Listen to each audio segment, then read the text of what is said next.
নমস্কার বন্ধুরা, স্বাদে গন্ধে ভরপুরে সবাইকে স্বাগত। আজকে একটি দারুণ সুস্বাদু ডিনারের রেসিপি নিয়ে এসেছি। হাইওয়ে দিয়ে যাওয়ার সময় রাস্তার দুধারে যে ধাবাগুলো থাকে, সাধারণত আমরা সেখানে গাড়ি থামিয়ে এই খাবারগুলো খেয়ে থাকি।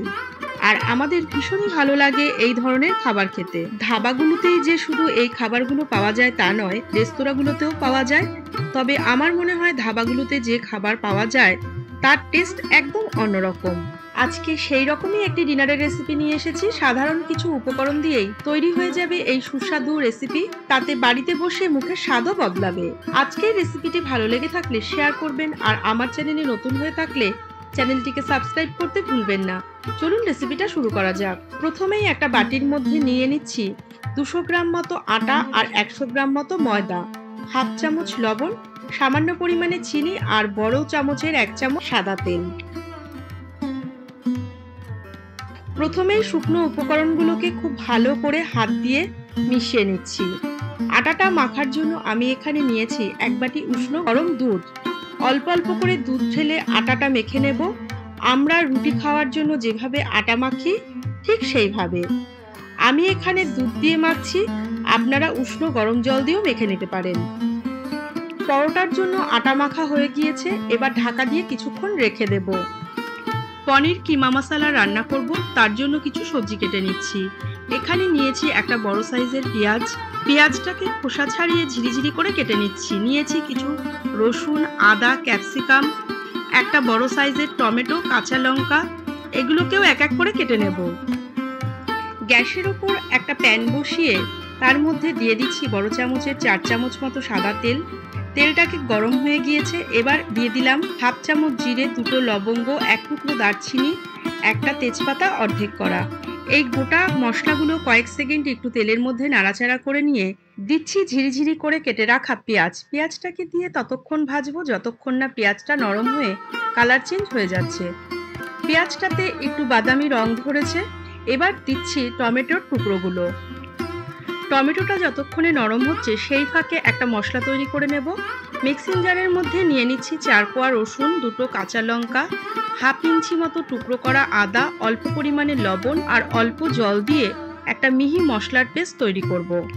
এইদিকে টমেটোগুলোও নরম হয়ে গিয়েছে, এবার দিয়ে দিচ্ছি আদা রসুনের পেস্টটা। বাটা মশলাটাকে দিয়ে কয়েক সেকেন্ড একটু কষিয়ে নিয়ে দিচ্ছি কিছু গুঁড়ো মশলা। ছোট চামচের 1 চামচ হলুদ গুঁড়ো, 1 চামচ জিরে গুঁড়ো, 1.5 চামচ ধনে গুঁড়ো, 1 চামচ লাল লঙ্কার গুঁড়ো আর স্বাদ মতো লবণ। এবার মশলার জারটা ধুয়ে অল্প পরিমাণে জল দিয়ে দিচ্ছি। খুব ভালো করে মশলাটাকে কষিয়ে নেব যতক্ষণ না মশলা থেকে তেল ছাড়ছে। মশলা থেকে তেল ছাড়তে শুরু করেছে, এই সময় ক্যাপসিকাম কুচিগুলোকে দিয়ে কিছুক্ষণ নাড়াচাড়া করে নেব। এবার দিচ্ছি ঘরে তৈরি করে রাখা 300 গ্রাম মতো ছানা। আপনারা ছানার জায়গায় গ্রেট করা পনিরও দিতে পারেন। গ্যাসের ফ্লেমটা জোরে করে দিয়ে ছানাটাকে মশলার সঙ্গে খুব ভালো করে কষিয়ে নেব। ছানাটা কষানো হয়ে গিয়েছে, দিচ্ছি চায়ের কাপের 1 কাপ মতো গরম জল।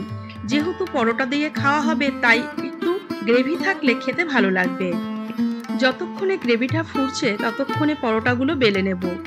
ওইদিকে আটাটা কিছুক্ষণ রেস্টে রাখার জন্য অনেকটাই নরম হয়ে গিয়েছে।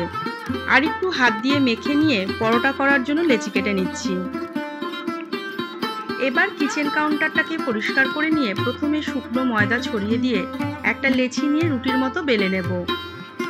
তবে যতটা সম্ভব পাতলা করে বেলা যায় ততটা পাতলা করে বেলবো। এবার বেলে নেওয়া রুটির ওপর দিয়ে দিচ্ছি হাফ চামচ মতো সাদা তেল।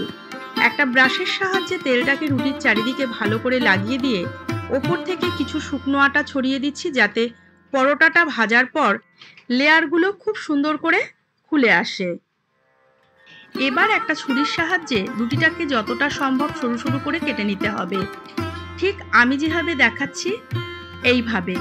প্রথমে সব স্ট্রিপগুলোকে হাত দিয়ে এক জায়গায় করে তারপর এইভাবে ধরে একটু স্ট্রেচ করতে হবে। তারপর এইভাবে গোল করে মুড়িয়ে নিলেই হবে। এবার পরোটাটাকে হাতের সাহায্যে এইভাবে গোল করে নিচ্ছি। এই পরোটাটাকে কিন্তু বেলনি দিয়ে বেলা যাবে না, হাত দিয়ে এইভাবেই গোল করতে হবে। প্রথমে একটা দুটো করতে একটু অসুবিধা হবে, তারপর সহজেই হয়ে যাবে। আমার একটা পরোটা ভাজার জন্য তৈরি হয়ে গিয়েছে।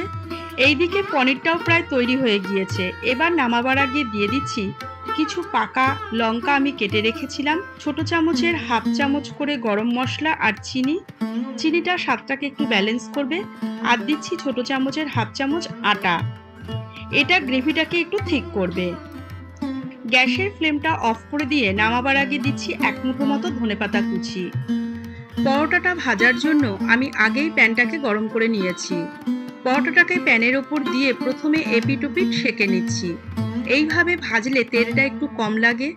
এবার বড় চামচের 2 চামচ মতো তেল দিয়ে পরোটাটাকে খুব ভালো করে ভেজে নেব।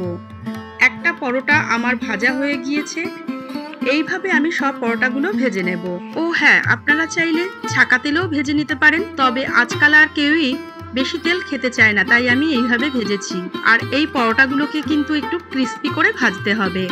তৈরি হয়ে গিয়েছে আমার কেরালিয়ান মালাবার পরোটা। আমি যেভাবে দেখিয়েছি সেইভাবে করলে প্রত্যেকটা লেয়ার এইভাবে খুলে আসবে আর পরোটাটাও খুব ক্রিস্পি হবে। সার্ভ করে দিয়েছি আমার আজকের তৈরি করা ধাবা স্টাইল মালাবার পরোটা আর পনির কিমা মশালা।